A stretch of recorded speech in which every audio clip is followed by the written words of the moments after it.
Pursuant to notice, I now call up H.R. 5969, the Improving Travel for Families Act. The bill was circulated in advance and printed copies are available. The clerk shall designate the bill. H.R. 5969. Without objection, the first reading of the bill is dispensed with and is considered read and open to amendments at any point. I now recognize Mr. Luttrell for the purpose of offering an amendment in the nature of a substitute. The clerk will report the amendment in the nature of a substitute. Amendment in the nature of a substitute to H.R. 5969, offered by Mr. Luttrell. Without objection, the reading is dispensed with, and the amendment in the nature of a substitute shall be considered base text for the purpose of further amendments. The gentleman from Texas is recognized for 5 minutes on his amendment.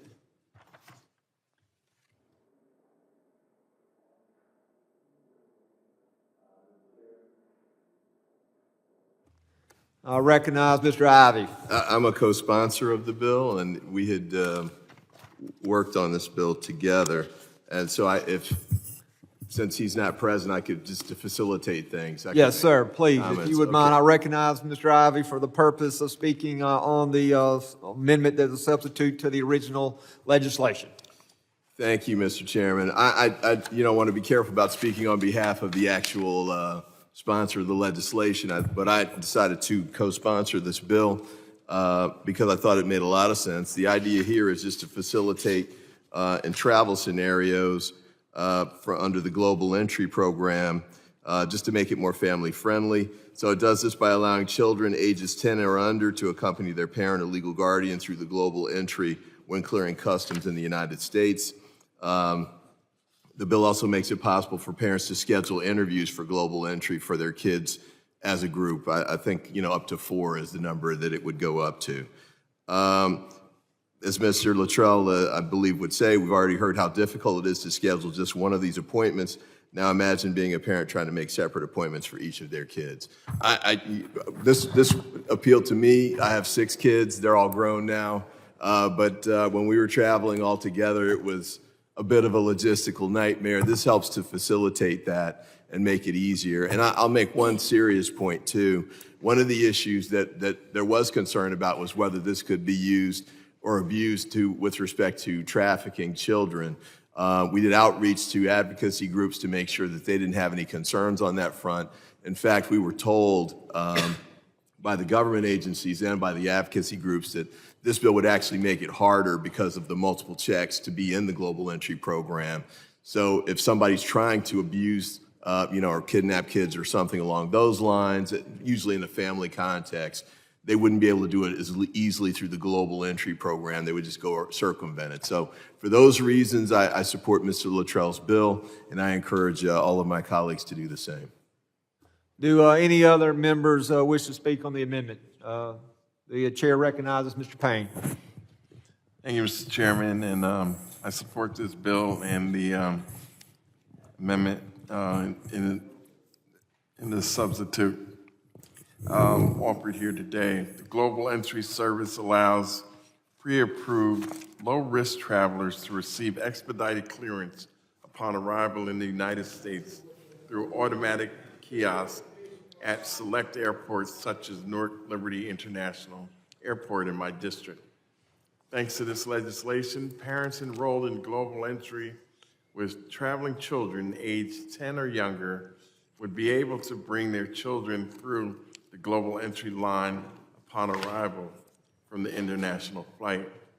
I cannot think of anything more low risk than children traveling with their parents, with their pre-approved parents. While a policy such as this is warranted, we can do better when setting policies that improve the interactions the DHS personnel have with children. This belief is one of many reasons I introduced the Homeland Security for Children Act, which was signed into law last year.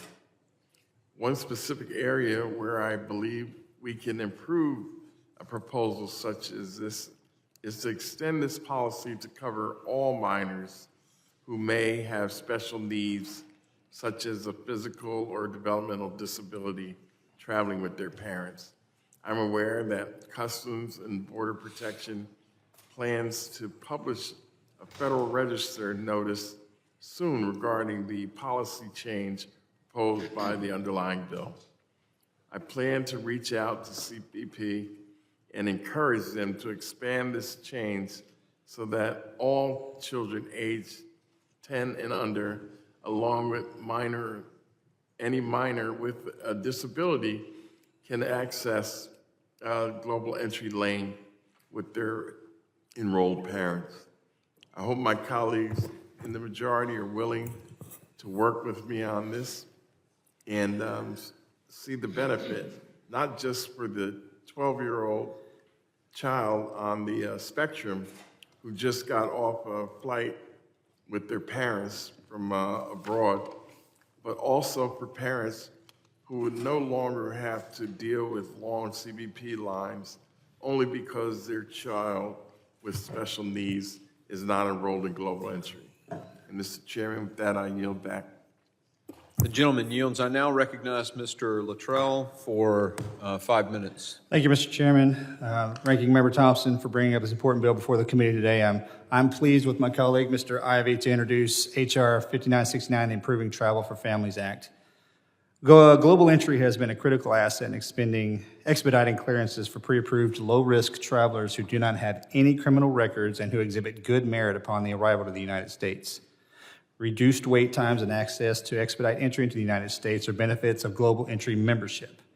Unfortunately, the Global Entry program currently has an application and interview backlog with applications processing times for over 4 to 6 months. Under current law, only pre-approved Global Entry travelers are permitted to utilize dedicated lanes and kiosks. This can create a major inconvenience for Global Entry approved parents with young children who are not Global Entry approved.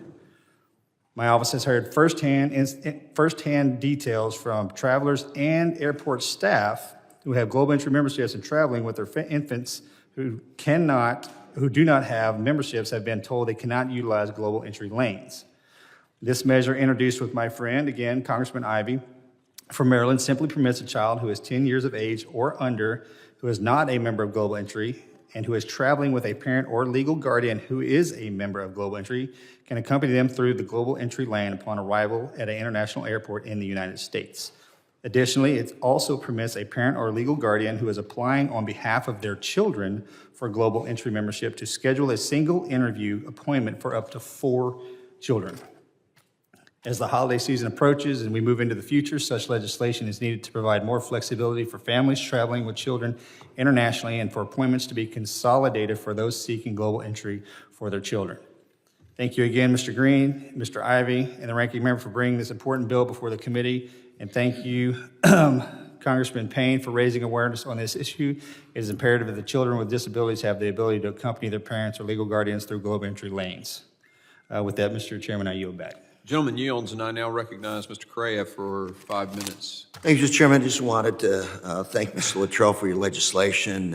Any of you who have ever applied for Global Entry, you know it's a very exhaustive background check. And you got family, kids, it's a brutal process. And this is good for travelers coming back to the U.S., adds to our security, but you also want to make it convenient for families. So, Mr. Luttrell, thank you very much for your legislation. Look forward to supporting it. Gentleman yields. Do I have anyone else who wants to make a comment or speak on the amendment? Okay. There are no further amendments listed on the roster. Are there any other amendments to the amendment in the nature of a substitute? Hearing none, the question now is agreeing to the amendment in the nature of a substitute offered by Mr. Luttrell. All those in favor say aye. Aye. All those opposed, no.